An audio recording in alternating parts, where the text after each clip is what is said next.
Welcome everyone to the tie breaks of round 4 of the FIDE World Cup 2025.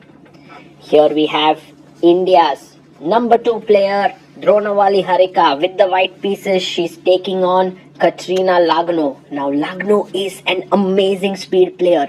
She's 3-time World Blitz champion, also World Rapid champion, and the time control here is 10 minutes plus 10 seconds increment. The first game in this time control ended in a draw.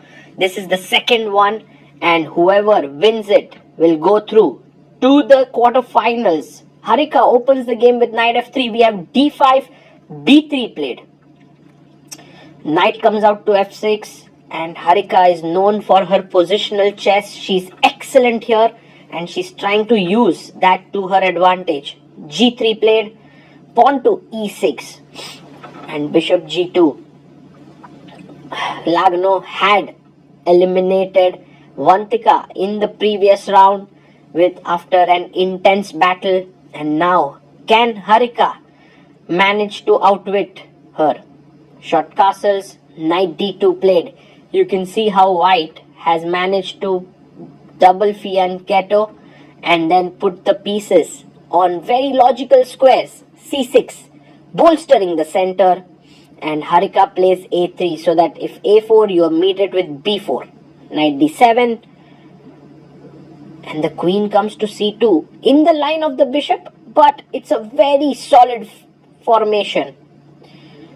And you go back with the bishop here, wondering what Harika does next. Bishop c3, I love it. She's going here with her queen to b2, b5 played. Takes, and now the c file is opened up. Harika goes b4, a4 played here. And I love this next move, taking control of this entire diagonal. Queen b6 played by Lagno, and bishop d4 attacking the queen. White's position starts to get slightly better here as the knight moves in. The bishop is looking here, maybe e4 will come up. Rook f8, but Lagno immediately takes control of the c file. Harika challenges it with rook c1. Rook trade. Rook takes c1, and the other rook comes to c8. Harika chops off the rook. Queen takes c8. In the ensuing position, it does feel white is slightly better.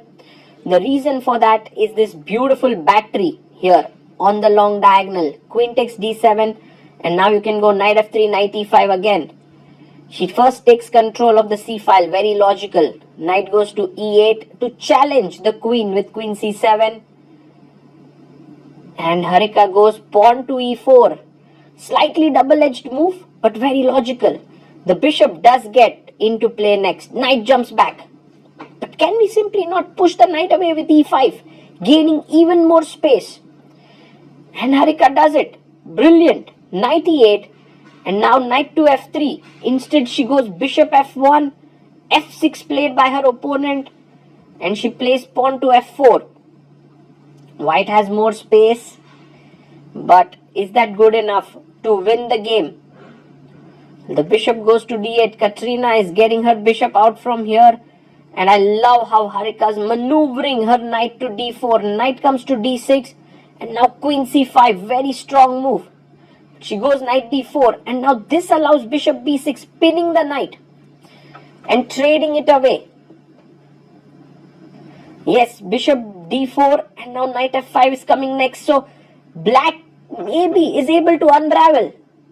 Yes, knight to f5, good move by Katrina. Takes on f5, bishop takes f5. And she goes bd4. Trading, but this is a bad trade. In fact, this helps Katrina now. d3 pawn has been weakened. After takes, queen takes, the c file can be taken control of by the queen. Beautiful.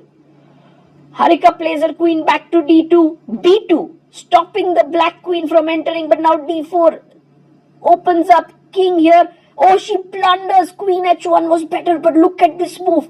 Can Harika find the flaw here? She has to take, and the end game is winning for her. Otherwise, black is winning. But what a big mistake by Katrina. Harika takes, pawn takes, And now the pawn is just 2 steps away from queening. And look at her being careful. King e3, and she's like, did I miss something? If c2, there's king d2. And this pawn on c3 is falling now.